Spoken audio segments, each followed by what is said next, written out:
सुबह 10 बजे से लेकर 11 बजे के बीच में उपस्थित हूँ आप सबके सामने। आज जिनकी कुंडली लेकर के आया हूँ इनका नाम है राधे कृष्ण। ये हैं 1980 सुरेंद्र नगर गुजरात। इनके सवाल मैं आप लोगों के सामने सबसे पहले पढ़ देता हूँ, जरा ध्यान से समझिएगा। सबसे पहला इनका सवाल है, मेरी पत्नी से फरवरी में विवाह विच्छेद हो गया, सब कुछ पाने के लिए क्या करना होगा?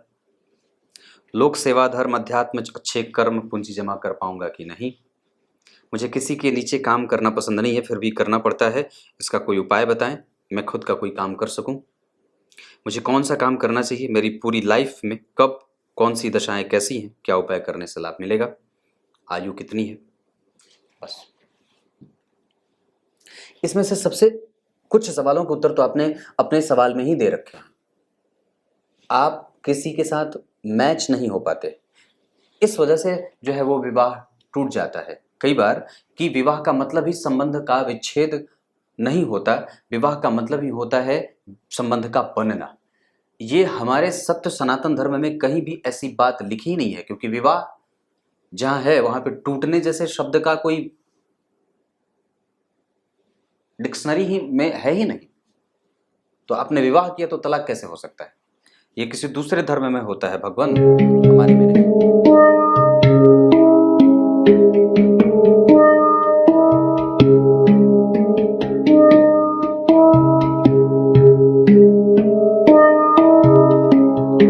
और सबसे पहले आपकी कुंडली का पंचांग माघ माह में जन्मे हैं, तो व्यक्ति जो होता है वो इसी वजह से कई बार किसी से नहीं बनती है, क्योंकि ये माघ माह जो है वो व्यक्ति को समझौतावादी नहीं बनाने देता या नहीं बनने देता है।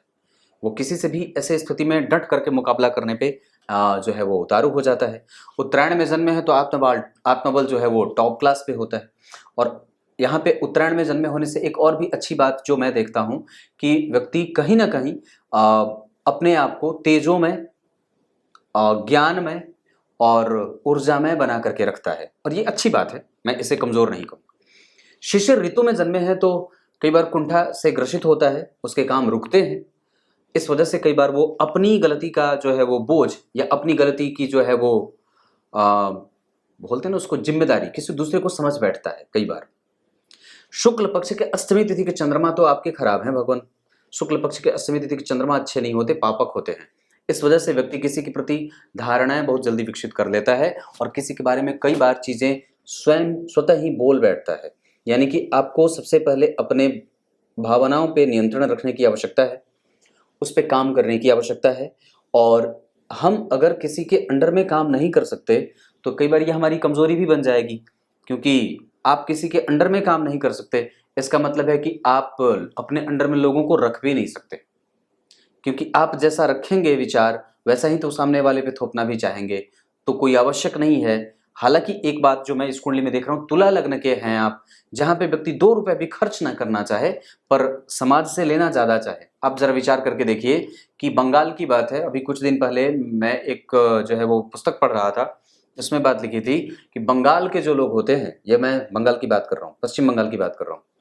पश्चिम बंगाल में लोग नगर निगम के लोगों को सिर्फ इसलिए पैसे देते हैं हर महीने कि नल का पाइप काट दो, ताकि जो है वो जल जो है वो यूं ही सड़क पे मिलती रहे और हमारा काम चलता रहे। एक ऐसा मोहल्ला, नाम नहीं बताऊंगा, जहां पे इस चीज पे काम करा जाता है। वहां के जो झुग्गी झोपड़ी में रहने वाले लोग हैं वो जानबूझ करके शिवर के जो शिवर क्या बोलते हैं उसको, पानी बोलते हैं, जो जहां से पानी सप्लाई का पानी वहां पे काट देते हैं या उनको पैसे देते हैं घूस के नाम पे नगर निगम वालों।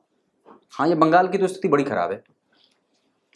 शिशिर ऋतु में जन्मे हैं, इस वजह से शुक्ल पक्ष के अष्टमी तिथि के चंद्रमा ये बहुत अच्छे नहीं होते, इस वजह से इस पे काम करने की आवश्यकता है। आगे बढ़ता हूं, अश्विनी नक्षत्र, ये बहुत अच्छी बात है और यहाँ पे आपको कई बार वो व्यावसायिक बना सकता है और आपको वो बेहतर बना सकता है। अश्विनी नक्षत्र में जन्मे होने से कई बार व्यक्ति जो होता है वो बहुत ही पारंगत होता है और किसी भी काम को बहुत ही हद तक अच्छे तरीके से कर सकता है। अश्विनी नक्षत्र में जन्मे होने से व्यक्ति संतुलन पैदा कर सकता है। अश्विनी नक्षत्र में जन्मे होने से व्यक्ति जो होता है वो कारगर होता है और कामगार होता है। वो वस्तुतः हमेशा ही टॉप प्ले पे जाकर के, मतलब क्या बोलते हैं उसको, आगे आरंभ में जिसको वो क्या बोलते हैं, जो सबसे पहले बैटिंग करता है उतरता है, कुछ बोलते हैं ना उसको, मुझे नहीं पता, पर उसमें वो सबसे पहले भेजा जाता है, उसको क्या बोलते हैं, कुछ बोलते हैं, आप लोग देख लेना। तो वो करता है, वो कभी भी आप उसको दूसरे दूसरे नंबर पे नहीं भेज सकते, पहले नंबर पे ही वो जाएगा।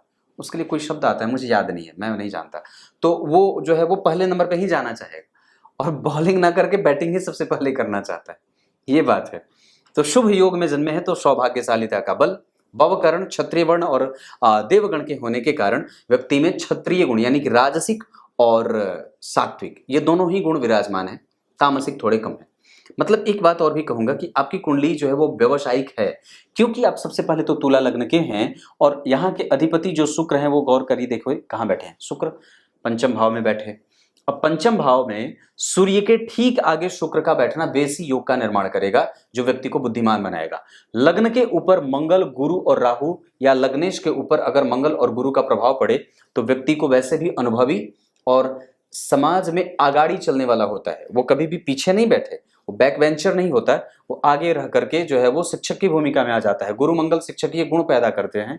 चंद्रमा लग्न को देखेंगे, सूर्य और चंद्रमा जैसे ग्रह केंद्र में आ जाएं, अच्छी बात है।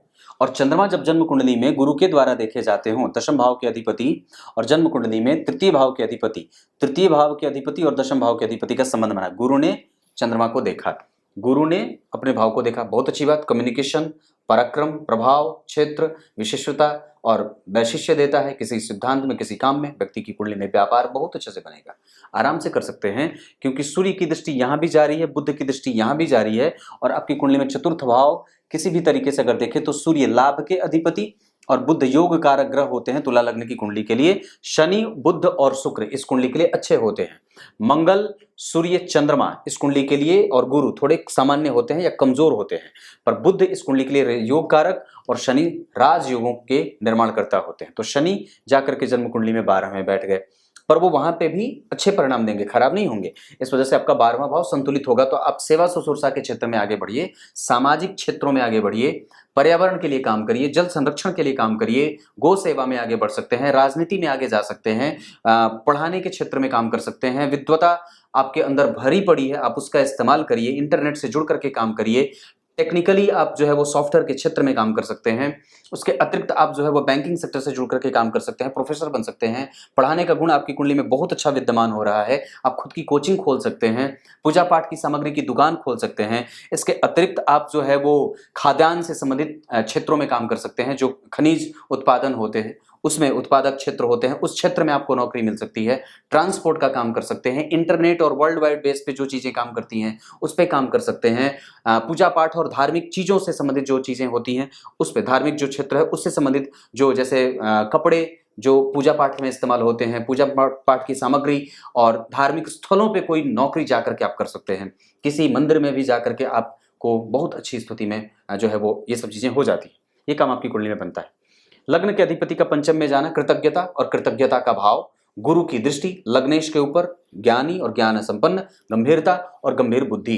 पर आपकी कुंडली में सप्तम भाव के अधिपति मंगल जो थे वो राहु के साथ थे, और इस कुंडली के लिए तुला लग्न के लिए देखिए छठे भाव के अधिपति के साथ, इस कुंडली के लिए त्रिक भाव के अधिपति, ध्यान से समझे, मैं जल्दी जल्दी नहीं बोल रहा। सप्तम भाव के अधिपति मंगल, छठे भाव के अधिपति गुरु और तृतीय भाव के अधिपति गुरु, यानी कि सप्तमेश अगर दुह स्थान के अधिपति के साथ बैठेंगे उसमें राहु का बल मिलेगा, जो कि शत्रु के घर में बैठे हैं, तो क्या करेंगे, गड़बड़ तो करेंगे, क्योंकि यहाँ पे जो चंद्रमा बैठे हैं वो भी पापग्रह बन के बैठे हैं। और गौर करिए तो उस चंद्रमा पे राहु की दृष्टि है और रोगेश और शत्रु भाव के अधिपति यानी कि तीसरे भाव के अधिपति और छठे भाव के अधिपति की दृष्टि है। गुरु मंगल के साथ बैठे, कई बार व्यक्ति को पेट जन्य बीमारियां होती हैं। और हालांकि एक बात बता दूं तो यहाँ पे कई बार आपकी कुंडली में इस बात पे भी गौर करने की बात है कि आपको नाभि के नीचे का क्षेत्र को आपके जो स्थिति है उसको प्रभावित होते देख रहा हूँ। तो इस पे आपको कई बार वजन बढ़ने और घुटनों से संबंधित समस्याओं में दिक्कत होने की स्थिति भी दिखती है। सूर्य श्रवण, बुध श्रवण और चंद्रमा अश्विनी, इसका मतलब है कि आपकी कुंडली में एक जो व्यवहारिक जो सरलता है वो बहुत ही गंभीरता से भरी है।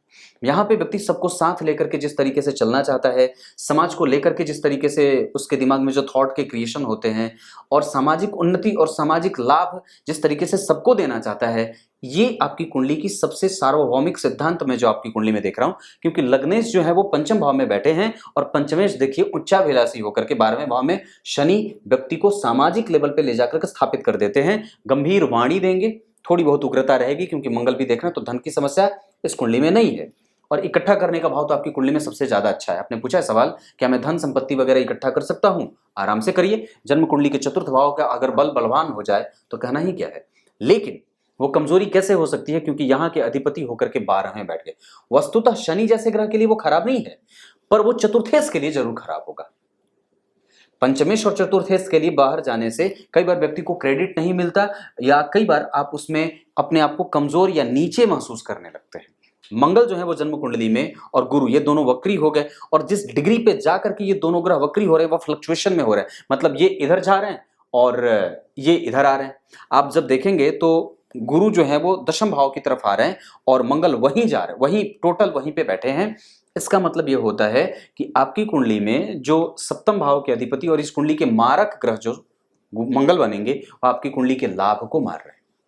अगर वो गुरु जैसे ग्रह के साथ नहीं बैठे होते तो उनके मारक प्रभाव में और भी ज्यादा वृद्धि हो जाती, पर अगर वो राहु के साथ बैठे तो उनके मारक प्रभाव में वृद्धि भी होगी, क्योंकि वस्तुतः वहां पे राहु और गुरु का संयोग, आपकी कुंडली में राहु बहुत अच्छे नहीं बैठे हैं, ये बात मानने की बात होगी, लेकिन चूंकि वो पापक ग्रह का भाव है, 11 नंबर वहां पे मूलतया काल पुरुष की कुंडली में लिखे और मूलतया वहां पे 5 नंबर की राशि बन गई।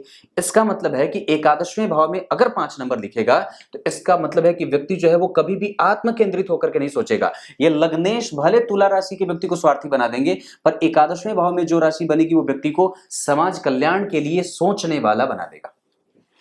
क्योंकि वस्तुतः वो जो बात आपकी कुंडली में बनेगी वो एकादशवें भाव में के बाद 12वें में शनि बैठेंगे, तो 12वां भाव जो है वो सुसुरसा का भाव होता है, वो सबको देना चाहता है, लेना किसी से नहीं चाहता। अपनी आवश्यकताओं की पूर्ति के लिए आप अगर अन्न खा रहे हैं तो निसंदेह वो दवाई है या वो अमृत के जैसा है, लेकिन अपने आप जरा सोच के देखो, किसी एक पुरुष के लिए ये बड़े विचार कभी कभी बन जाते हैं। दुनिया का कोई एक व्यक्ति जो परम भौतिकवादी है, आप उसको पूरी दुनिया की संपत्ति ला करके दे दो और फिर पूछो कुछ चाहिए तो बोलेगा हाँ ये बाकी रह गई। उसके कुठार कभी भरते नहीं हैं। दुनिया के सुंदर से सुंदर चीजों का जो है वो उसके पास ले जाकर के अंबार लगा दो, फिर भी पूछो कुछ बाकी है, बोलेगा हाँ ये चीज बाकी है। मतलब जो एक मैटेरियली जो एक होता है, जैसे कि मैं संतुष्ट हूं, वो भाव आपको कमजोर कर सकता है। आपको इससे लड़ना होगा, क्योंकि आपकी कुंडली में जो थॉट क्रिएट होता है, द्वितीय भाव के अधिपति मंगल राहु के साथ हैं और वस्तुतः वो रोगेश के साथ भी है, तो विचारों को लगा है रोग जो आपको लालची बनाता है। बात समझ में आ गई होगी? आई बात समझ में? क्योंकि धन भाव के अधिपति का संबंध किससे हो रहा है? ऋण भाव के अधिपति के साथ, और ऋण भाव के अधिपति अगर एकादशवें में बैठेंगे तो दारिद्र दोष पैदा करेंगे। तो इसका मतलब है कि आपको लिटरली सोचना होगा कि आप कर क्या रहे हैं। क्योंकि नवांश कुंडली में भी देखिए, यहां पे जो तृतीय भाव के अधिपति हैं वो यहाँ के लग्नेश बन रहे हैं, धन भाव के अधिपति धन भाव में, और शुक्र यहाँ पे उच्च के, दाम्पत्य ठीक था। पर आपने भी कई बार गलती करी होगी, क्योंकि इस कुंडली में दाम्पत्य को बचाया जा सकता था, ऐसा नहीं है। गुरु की दृष्टि है, शुक्र उच्च के हैं, सूर्य उच्च के थे कई बार वो। अब यहाँ पे कई बार सामने वाला जो होता है वो अपने आप को बहुत ज्यादा ईगोइस्टिक बना लेता है, या कई बार वो सुनने को राजी ही ना हो, ऐसा हो जाए। यहाँ पे कई बार उसके अंदर की बचपना कभी खत्म ही ना हो, और एक बात इतना तर्क करने लगे कि माथा खराब कर दे, सुनने को तैयार ना हो, और बचपना उसका जाए नहीं, और कुछ भी जो लत लग जाए उसको छोड़ने का नाम न ले। ऐसे गुण देखे जा रहे हैं। इसके अतिरिक्त मैं आपको एक बात कहूंगा, तो मंगल की जो दृष्टि है आपकी कुंडली में, नवांश कुंडली में पंचम भाव पे जा रही है, तो जरा विचार करिए, तो पंचम भाव से केंद्र में शनि बैठे, पंचम भाव से केंद्र में शनि बैठे, पंचम भाव में उच्च के सूर्य, ये ऊर्जा बहुत ज्यादा दे देते हैं, संभालना मुश्किल हो जाता है। ऊपर से मंगल की दृष्टि, और ऊपर से आगे ठीक राहु इसका प्रभाव बढ़ाएंगे। इस भाव के ठीक पीछे शनि पापक, ये ठीक नहीं। इस भाव से ठीक 4 घर आगे चंद्रमा, जो इसको बल देना चाह रहे थे, मतलब वो बल जो विवाह को बचाने के लिए जारी था वो एक पक्षीय था। दूसरे नंबर पे शुक्र उच्च के थे, तो व्यक्ति ने पत्नी के ऊपर और पत्नी के पीछे खर्च भी करें, या हुए हों या होंगे। पर आपकी कुंडली में अभी मंगल की दशा चल रही है, और तुला लग्न की कुंडली के लिए प्रभु जी मंगल अच्छे नहीं होते, मैं आपसे कहूँगा कि आप अभी कम से कम अपने आप को मंगल के बाद राहु वाले में भी बचा करके रखिएगा, क्योंकि सूर्य आपकी कुंडली में ठीक नहीं दिख रहे हैं। सूर्य जो है वो जन्म कुंडली में मकर राशि के बैठे हैं, जहाँ के अधिपति से उसको कोई बल नहीं मिल रहा है। नवांश कुंडली में वो आपकी कुंडली के लाभेश उच्च के हो जाते हैं। हालांकि नवांश कुंडली में जा करके जब वो ठीक हो जाएंगे तो भी राहु की दशा आ रही है, राहु के ऊपर किसी शुभ ग्रह का कोई प्रभाव नहीं है, शुक्र देख रहे हैं और उस पे गुरु के संग बैठे हैं, वो ठीक है। हालांकि मंगल भी हैं साथ में, तो मिला जुला परिणाम रहेगा। पर वो राहु, अगर मैं अल्टीमेटली बताऊं तो आरंभ में वो कष्ट देंगे थोड़े दिन के लिए, मतलब वो 23 से लेकर के 25 तक। उसके बाद आपकी कुंडली में 34 से लेकर के 37 तक वाली जो बात रहेगी वो बहुत अच्छी रहेगी। उसके बाद आपकी कुंडली में राहु में बुध जब आएंगे तो भी आपकी कुंडली में थोड़ी बहुत समस्या रहेगी। राहु में शनि आएंगे तो वो तो ऐसे भी कष्ट देंगे। हालांकि शनि वाली दशा में आपका अर्थतंत्र बना रहेगा, आर्थिक विषमता नहीं रहेगी, आर्थिक क्षेत्र मजबूत रहे, क्योंकि शनि नवांश कुंडली में दशम द्वितीय भाव में जा रहे हैं अपनी राशि के।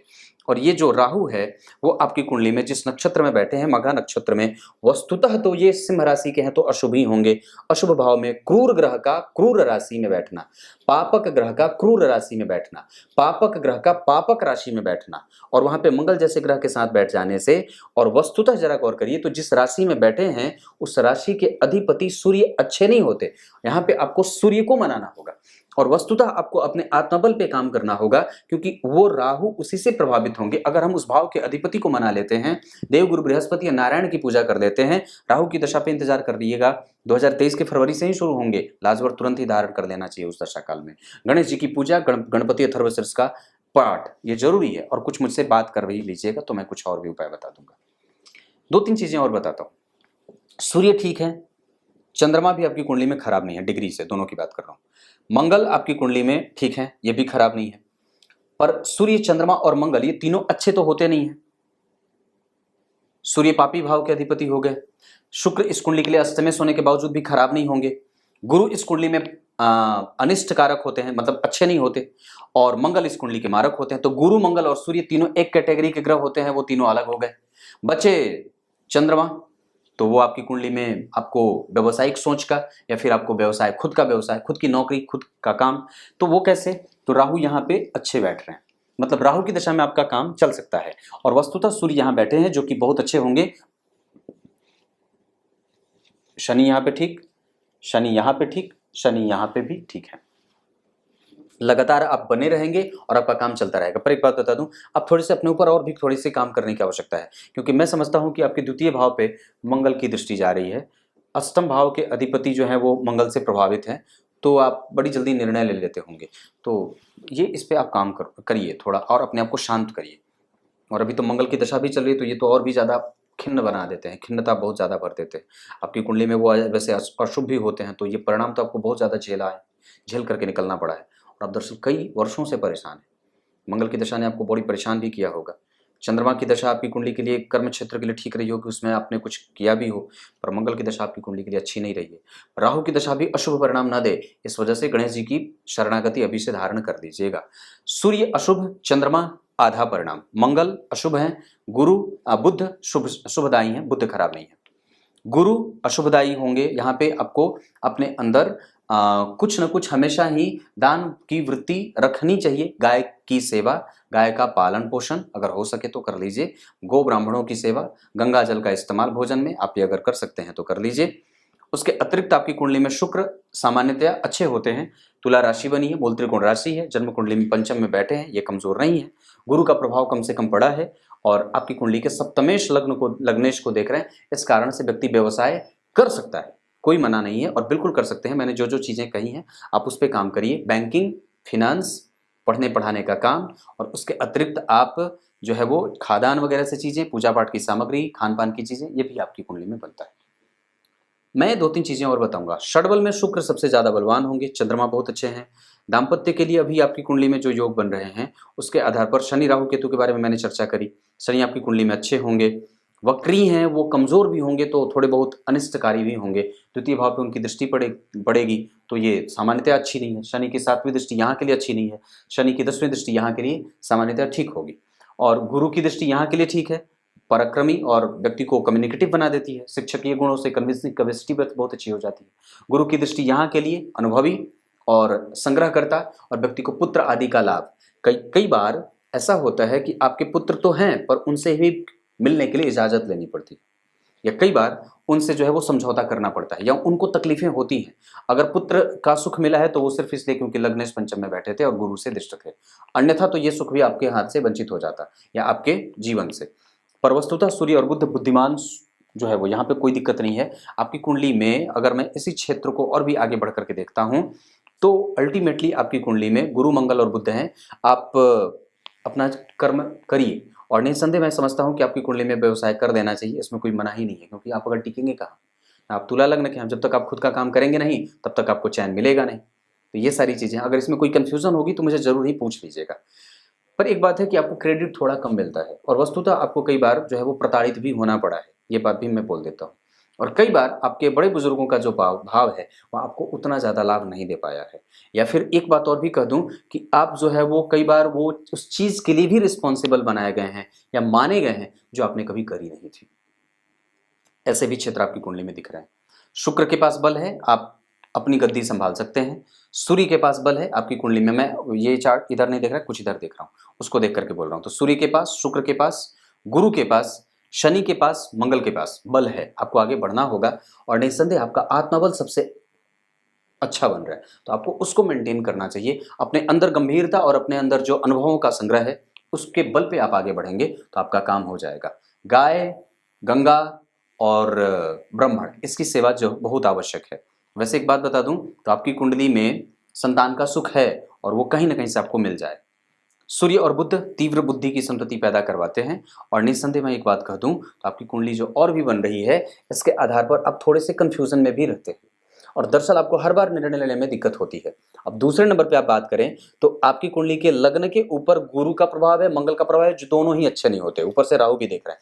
तो ये तीन तीन ग्रहों का प्रभाव और पीछे सूर्य और बुध आपकी कुंडली में उस भाव को बल तो दे रहे हैं। इस वजह से संतति का सुख मिलता है, रिकॉग्निशन मिलती है, पर एक तरफा मिलती है। कई बार किसी न किसी वजह से समाज में व्यक्ति को प्रताड़ित होना पड़ता है, या कई बार पीठ पीछे लोग आपकी बुराई कर देते हैं, ऐसा भी होता है। तो इन लोगों को पहचानने की आवश्यकता नहीं है, वो अपना काम कर रहे हैं, आप अपना काम करिए, ये बात मैं कहूंगा। तुला लग्न के हैं, यहाँ पे आपकी कुंडली में जो है वो 5 तारीख अच्छी रहेगी, आपकी कुंडली के लिए 5 अंक अच्छा रहेगा।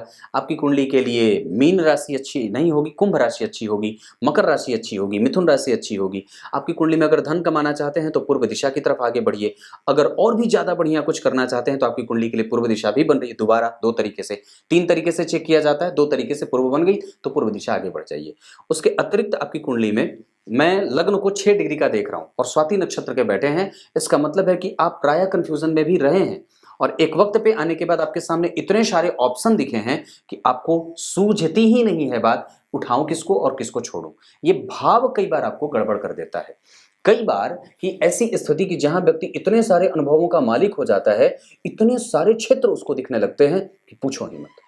ये बात इतनी थी। तो अब मैं यहाँ पे था कि आपकी कुंडली में अब कुछ अच्छी चीजें देखता हूँ कि कैसे भाव का संबंध कैसा है। तो लग्न के अधिपति का पंचम में जाना ठीक है, धन के अधिपति का चतुर्थ अपने भाव से जाना, तो पापक ग्रह के रूप में तो थोड़ा कमजोर होगा, पर वस्तुतः वो धन के मामले में ठीक रहेगा क्योंकि उसकी दृष्टि यहाँ पे है। तृतीय भाव के अधिपति का तृतीय भाव को देखना ये अच्छी बात होगी, जहाँ पे कम्युनिकेशन और व्यक्ति को कई तरीके से लाभ मिलता है। इंटरनेट से जुड़ करके काम करिए, ऑनलाइन आ जाइए मेरी तरफ। चतुर्थ भाव के अधिपति 12 में, ये ठीक नहीं होता, ये खर्च करवाते हैं, पर वस्तुतः इस ग्रह के लिए ठीक होगा पर इस भाव के अधिपति के लिए ठीक नहीं होगा। पर चतुर्थ भाव ठीक है, यहाँ पे मैं इसे कमजोर नहीं कहूंगा। पंचम भाव में शुक्र, केतु, मंगल, गुरु, राहु का प्रभाव, इस वजह से ध्वस्त हो जाता है। इस कारण से आपका दाम्पत्य टूटा था, क्योंकि शनि की दृष्टि यहाँ भी थी, यहाँ पे मंगल, शनि मंगल। तो गौर करें कि इस भाव पे शनि की दृष्टि पड़ गई, शनि बैठे हैं। संबंध निभाने का भाव कौन होता है? अभी अगर नहीं देखें तो 2 दिन पहले का कार्यक्रम देख लीजिए, मैंने बताया था संबंध निभाते हैं यहाँ से।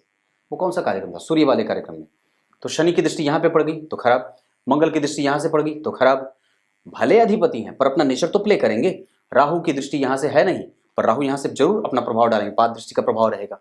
उसके बाद आइए मंगल की दृष्टि यहाँ पे, और यहाँ पे गुरु नीच के हो गए, तो उसका क्षेत्र जो है वो कई बार कर्म में सपोर्टिव नहीं होता है। यहाँ पे शनि, मंगल, राहु, केतु और इस पे चंद्रमा की दृष्टि जो कौन है आपकी कुंडली का अष्टमेश है। अष्टमेश देखना, चलो कोई बात नहीं, वो तो खैर बहुत बड़ी बात ही है, पर यहाँ पे ऊर्जा बहुत ज्यादा थी और आप लोगों में एक तरफा था, मतलब कई बार वहां पे बातचीत नहीं होती थी, बंद हो जाती थी चीज, एक चीज पे जाकर के बंद हो जाए।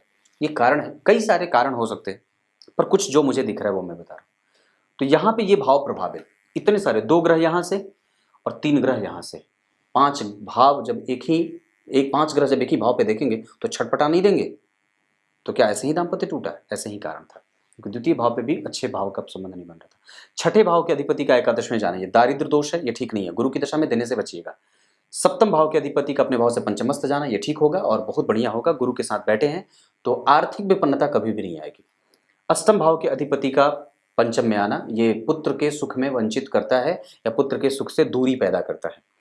अष्टम भाव के बाद नवम भाव के अधिपति का चतुर्थ में आना माता और पिता का सुख देता है। दशम भाव के अधिपति का चतुर्थ में अपने आना अपने भाव से, ये बहुत बड़ी बात है, व्यक्ति को स्वावलंबी बनाता है। दशम भाव के बाद एकादशवें के अधिपति का चतुर्थ में आना महाभाग्यशाली, सूर्य की दशा में लाभ प्राप्त हो। 12वें भाव के अधिपति का पंचम में आना चतुर्थ में आना अच्छा नहीं माना जाता, यह अच्छी बात नहीं है। क्लियर है? नवांश कुंडली में लग्न के अधिपति का लग्न को देखना, दाम्पत्य को बचाया जा सकता है या दोबारा करा जा सकता है। द्वितीय भाव के अधिपति द्वितीय भाव में बैठे हैं, विवाह करना हो तो राहु में शनि आएंगे तो भी कर सकते हैं, प्रत्यंतर वह भी देख लीजिएगा। उसके बाद शुक्र का उच्च का होना, कई बार व्यक्ति पत्नी के ऊपर खर्च करता है और व्यक्ति की पत्नी खर्चीली होती है या उनको सुंदरता का अभिमान होता है, या कई बार वो मुझे तो बुद्धि से ही कमजोर दिखती है। कुछ इसी तरीके से आज के कार्यक्रम का समापन करते हैं। राहु की दशा में ध्यान रखना होगा और निसंदेह उस पर रिस्क है, आपको आगे बढ़ने से हर चीज फूंक करके देखने की आवश्यकता होगी। काम रुके, चक्का जाम हो, कोई भी नया इन्वेस्टमेंट मत करिएगा। पार्टनरशिप में काम करना हो तो कर सकते हैं। वैसे आपकी कुंडली में मैं समझता हूं कि अपने आप पे और भी ज्यादा काम करने की आवश्यकता है। छोटे से काम से शुरू करिए, बहुत ज्यादा एक ही बार देने की और डालने की आवश्यकता नहीं है, बहुत छोटे से। मैंने भी काम बहुत कम पैसों से शुरू करा था, काम मेरे पास तो पैसा भी नहीं था, तो ये बात है। कुछ इसी तरीके से आज भी नहीं है। कुछ इसी तरीके से आज के कार्यक्रम का समापन करते हैं। तब तक के लिए इजाजत दीजिए। कुछ पूछना होगा बेझिझक मुझे फोन कर सकते हैं, मैं हमेशा हूं जीवन भर हर क्षेत्र की तरफ से। तब तक के लिए बहुत बहुत नमस्कार।